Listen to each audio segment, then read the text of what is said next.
नमस्ते, मैं हूं आचार्य प्रतिष्ठा और स्वागत है आपका Sunday special episode of yoga with Acharya Pratishtha में।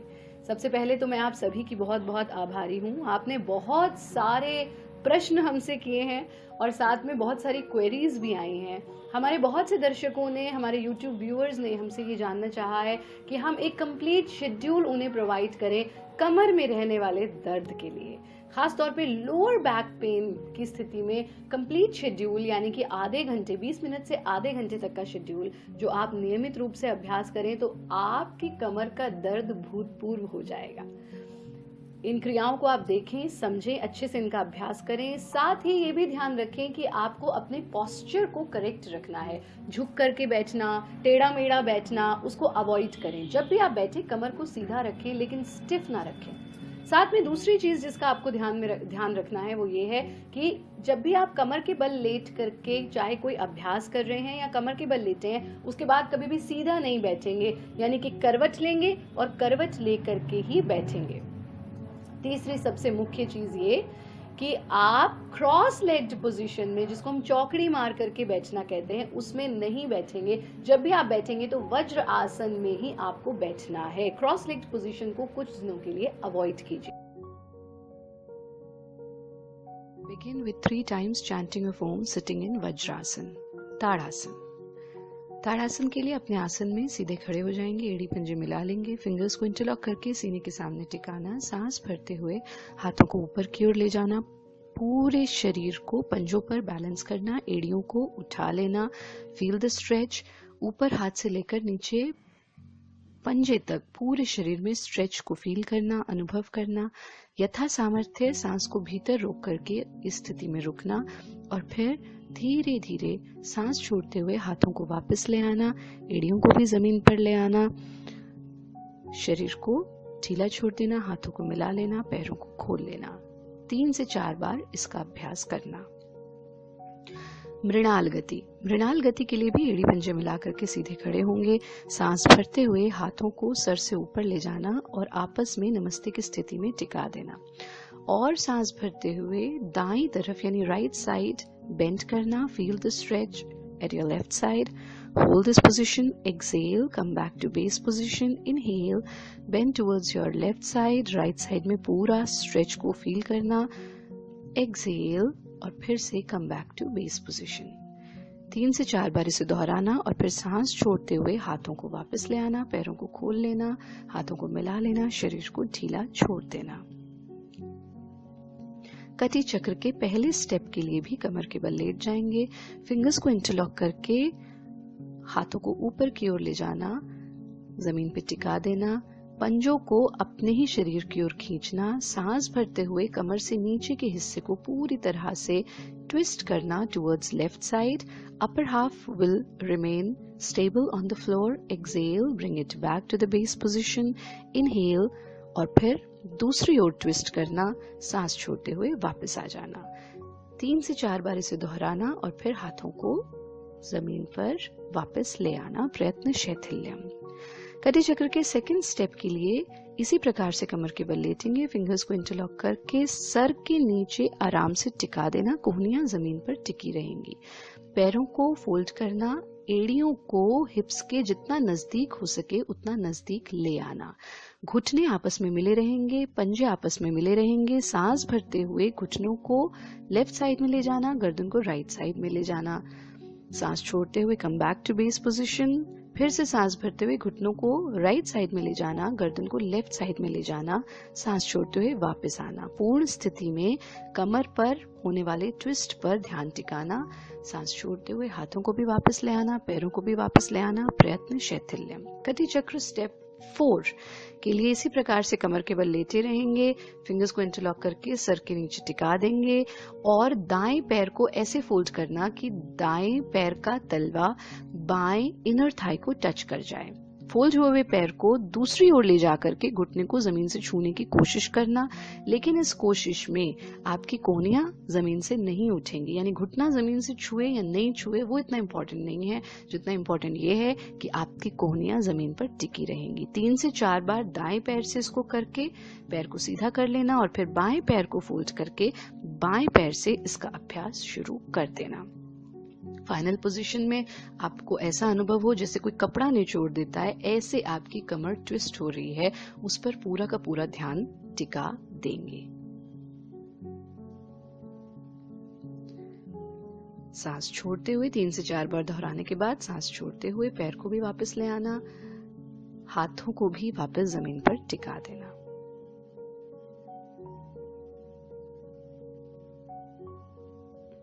ये ध्यान रखें कि आप सीधे नहीं बैठेंगे, इस प्रकार से करवट लेकर के और फिर बैठेंगे। और कैसे बैठेंगे? क्रॉस लेग्ड पोजीशन में आपको नहीं बैठना है, वज्रासन में आप बैठेंगे।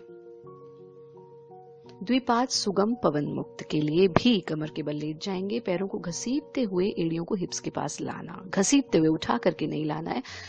हाथों से पकड़ करके थाइस को चेस्ट के अगेंस्ट प्रेस करना और फिर धीरे धीरे से गर्दन उठा करके अपनी चिन को घुटनों से छूने का प्रयास करना। फिर सांस छोड़ते हुए गर्दन को भी वापस ले आना, पैरों को फिर से जमीन पर टिका देना और उसी प्रकार से जिस प्रकार से घसीटते हुए लाए थे, घसीटते हुए ही वापस ले जाना। 3 से 4 बार आप इसका अभ्यास कर सकते हैं। चलित सर्प। चलित सर्प के लिए पेट के बल लेट जाएंगे, कोहनियों को जमीन पे टिका देंगे और अपनी चिन को अपनी हथेलियों में टिका देंगे। एड़ी पंजे मिले रहेंगे। एक एक स्टेप कोहनी से आगे की ओर बढ़ना। शरीर आगे नहीं बढ़ेगा, सिर्फ कोहनी आगे बढ़ेगी। इसको हम एल्बो वॉक भी कहते हैं। फाइनल स्थिति में जब आपको लगे कि अब मेरी कोहनियां और ज्यादा आगे नहीं जा सकती हैं, तो आप गर्दन के पीछे पड़ने वाले प्रभाव पर ध्यान टिका देंगे और फिर एक एक स्टेप चेस्ट के नजदीक लाना। फाइनल स्थिति में जब आपको लगे कि और चेस्ट के नजदीक नहीं आ सकता है, तो फिर लोअर बैक पर पड़ने वाले प्रभाव पर पूरा ध्यान टिकाना। थ्रू आउट प्रैक्टिस एड़ी और पंजे मिले रहेंगे। हाथों का तकिया बना करके शरीर को ढीला छोड़ दें 3 से 4 बार अभ्यास करने के बाद। बाल आसन की स्थिति में रिलैक्स करना, यानी left hand left leg fold हुआ हुआ, राइट हैंड राइट लेग सीधा। नाभ्य आसन। पेट के बल लेट जाएंगे, हथेलियों को थाइस के पास टिका देंगे, नाभि पर बैलेंस करते हुए चेहरा, सीना, पैर ऊंचे उठाना, घुटने नहीं मोड़ेंगे। इस स्थिति में यथा सामर्थ्य रुकना, सांस छोड़ते हुए वापस आ जाना और फिर से 3 से 4 बार दोहरा के बाल आसन में रिलैक्स करना।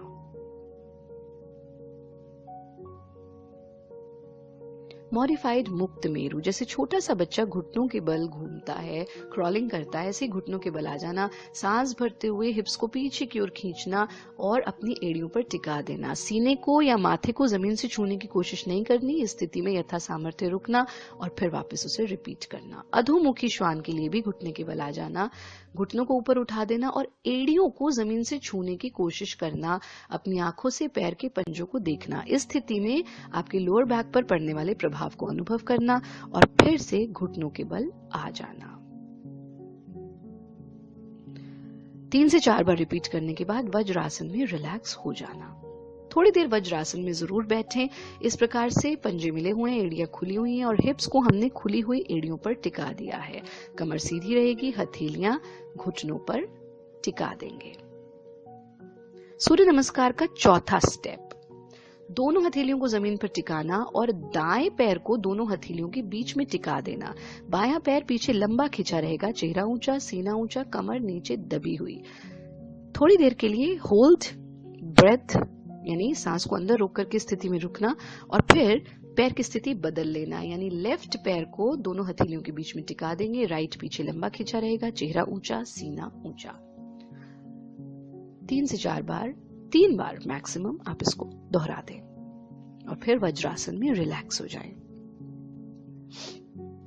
शिरोग्रीवा के 4 स्टेप्स करेंगे वज्रासन में बैठ करके। पहले स्टेप में गर्दन को पीछे की ओर ले जाना, कंधे और रीढ़ स्टेबल रहेंगी। सांस छोड़ते हुए गर्दन को आगे की ओर झुकाना, लेकिन आप चिन लॉक नहीं लगाएंगे, सिर्फ आगे की ओर आप ढीला छोड़ देंगे। इस स्थिति को, इस पोजीशन को, इस मूवमेंट को 3 से 4 बार तक दोहराएं। सेकेंड स्टेप में अपने लेफ्ट साइड में गर्दन को ट्विस्ट करना, जितनी दूर तक देख सकते हैं देखना, सांस छोड़ते हुए बीच में ले आना, सांस भरते हुए राइट साइड में जितनी दूर तक हो सकता है देखना, सांस छोड़ते हुए बीच में ले आना। इसे भी आप 3 से 4 बार तक दोहराएंगे। कंधे और कमर बिल्कुल सीधी रहेगी, कोई मूवमेंट कंधों का या कमर का नहीं होगा। थर्ड स्टेप में नेक को लेफ्ट साइड में बेंड करना, वापस ले आना, राइट साइड में करना, ऐसे कि as if you are trying to touch your ear to your shoulder, which is not possible. लेकिन ऐसा अगर आप अनुभव करेंगे तो उस पर पड़ने वाले प्रभाव को आप महसूस कर पाएंगे। 3 से 4 बार तक दोहराना। और फिर लास्ट क्रिया यानी सर्कुलर मूवमेंट आप गर्दन की करेंगे विदाउट चिन लॉक। जिस प्रकार से आप देख रहे हैं, पूरा बड़ा चक्र बनाना, फिर आगे आ जाना और फिर एंटी क्लॉकवाइज मूवमेंट देना, लेकिन चिन लॉक आप नहीं लगाएंगे किसी भी क्रिया के दौरान। इसको भी 3 से 4 बार तक दोहराना। और आप पूर्ण करेंगे नाड़ी शोधन प्राणायाम के साथ, लेकिन आप क्रॉस लेग्ड पोजीशन में नहीं बैठेंगे, वज्रासन में बैठ करके इसका अभ्यास आपको करना है। अंगूठे से, राइट अंगूठे से राइट नॉस्ट्रल को बंद करना, लेफ्ट से पूरा गहरा सांस लेना और फिर लेफ्ट नॉस्ट्रल को थर्ड फिंगर से बंद करना और राइट से सांस छोड़ देना। राइट से सांस छोड़ा है तो फिर से राइट से ही सांस भरना और फिर लेफ्ट से सांस छोड़ देना। Be careful, your breath should be slow, deep and synchronized. जल्दबाजी में नाड़ी शोधन प्राणायाम का अभ्यास नहीं करेंगे। 5 बार से शुरू करके 10 बार तक आप इसे बढ़ा सकते हैं और फिर बढ़ाते बढ़ाते 5 मिनट तक आप इसका अभ्यास कर सकते हैं। End your practice with chanting of Om 3 times in Vajrasan only. इन क्रियाओं को तो आप नियमित रूप से करेंगे ही। एक घरेलू नुस्खा ऐसा जो आपको अपनी ही रसोई में मिल जाएगा, वो जरूर जान लीजिए। मेथी दाना, अजवाइन और काली जीरी, ये तीनों चीजें आपको अपनी ही रसोई में मिल जाएंगी। मेथी दाना, अजवाइन और काली जीरी बराबर मात्रा में ले लीजिए और फंकी मार लेना, यानी कि बस मुंह में रखना और पानी पी लेना। ऐसा आप सायंकाल यानी शाम को नियमित रूप से करें। इन क्रियाओं का नियमित अभ्यास करें। अगर आपको ये वीडियो पसंद आए, यूजफुल लगे, तो इसको अपने प्रियजनों के साथ शेयर करना ना भूलें। आइए मिलकर के निर्माण करते हैं एक स्वस्थ समाज का। I hope you found this video helpful. I will be uploading a new video every Sunday. Subscribe to this channel and stay connected to us. You can also like, comment, share and send your feedback. You can also join us at Facebook, Twitter and Instagram. Stay healthy and happy.